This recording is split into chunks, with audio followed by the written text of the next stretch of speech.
যে ডেভেলপমেন্ট আমরা এখানে আনছি আমার এলাকায় এই প্রথম আমরা জাতির জনক হাজার বছরের শ্রেষ্ঠ বাঙালি বঙ্গবন্ধু শেখ মুজিবুর রহমানকে আমরা তার একটা কাজের জন্য আমরা প্রথম এটা উৎসর্গ করতে যাচ্ছি। একটা জিনিস এটা হচ্ছে গিয়ে বঙ্গবন্ধুর চা খাওয়া একটা ছবি। এই ছবিটা কেন দিলাম এটা পুরাটা এখানে লেখা আছে, আপনারা দেখতেছেন যে 4 জুন 1957 সালে প্রথম বাঙালি হিসাবে বঙ্গবন্ধু শেখ মুজিবুর রহমান চা বোর্ডের চেয়ারম্যান পদে অধিষ্ঠিত থেকে বাঙালি জাতিকে সম্মানিত করেন। এই কৃতিত্ব সম্মানিত করতে আমরা এটা 4 তারিখে উদ্বোধন করার কথা ছিল। 4 জুন আমি এখানের এমপি হিসাবে পক্ষ থেকে বঙ্গবন্ধুকে আমি এমপি বা আমার এলাকার মানুষের পক্ষ থেকে এটা আমরা উদ্বোধন করতেছি। আমি আমার এলাকার যিনি ইউনো মহোদয় তিনি আমার সাথে আছেন। এইটা একটু ঐতিহাসিক কাজে আমি ধন্যবাদ জানাই যে এখানে উনিও শরিক হয়েছেন।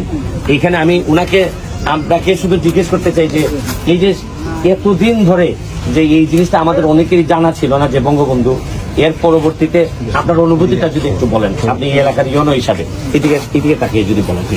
ধন্যবাদ। আসলে জাতির জনক বঙ্গবন্ধু শেখ মুজিবুর রহমানের বাংলাদেশ প্রতিষ্ঠার ক্ষেত্রে যে অকৃত্রিম অবদান সেটা কিন্তু আমরা দেখি যে 1957 সালে চা যে শিল্পটাকে সেটার বিকাশের ক্ষেত্রে অসাধারণ ভূমিকা ছিল। 1957 সালে 4 জুন বঙ্গবন্ধু চা বোর্ডের সম্মানিত চেয়ারম্যান পদে মনোনীত হয়েছিলেন। এরপরে কিন্তু উনি প্রস্তাব করেছিলেন চা গবেষণা কেন্দ্র প্রতিষ্ঠার জন্য, যেটা আমাদের শ্রীমঙ্গলে প্রতিষ্ঠিত হয়েছে এবং এটা পূর্ণাঙ্গতা লাভ করা হচ্ছে 1973 সালে। তো আমাদের জাতির জনকের বাংলাদেশ জন্ম থেকে শুরু করে প্রত্যেকটা ক্ষেত্রে অসামান্য অবদান রয়েছে। আমি উপজেলা নির্বাহী অফিসার হিসেবে মনে করি আমাদের যারা পরবর্তী প্রজন্ম আছে তাদের বঙ্গবন্ধুর যে স্বপ্ন সোনার বাংলা গড়ার যে স্বপ্ন দেখছিলেন সেটা বাস্তবায়নে যথেষ্ট ভূমিকা রাখা উচিত। থ্যাংক ইউ ইউনো মহোদয়। এখানে আবার আরেকজনকে, এই যে আমাদের একজন ইয়াং আর্কিটেক্ট, তাকে বলতে চাই সেই এই প্রজেক্টটা সে এবং আমার ভাগিনা ইরাম সে দুইজনে মিলে তারা এই প্রজেক্টটা করছে এবং আমি আসলে অনেক কৃতজ্ঞ। আমি তোমাকে জিজ্ঞেস করতে চাই যে কেমন লাগতেছে যে এরকম চা বাগানের মধ্যখানে একটু সামনে এসে যদি বলো তুমি।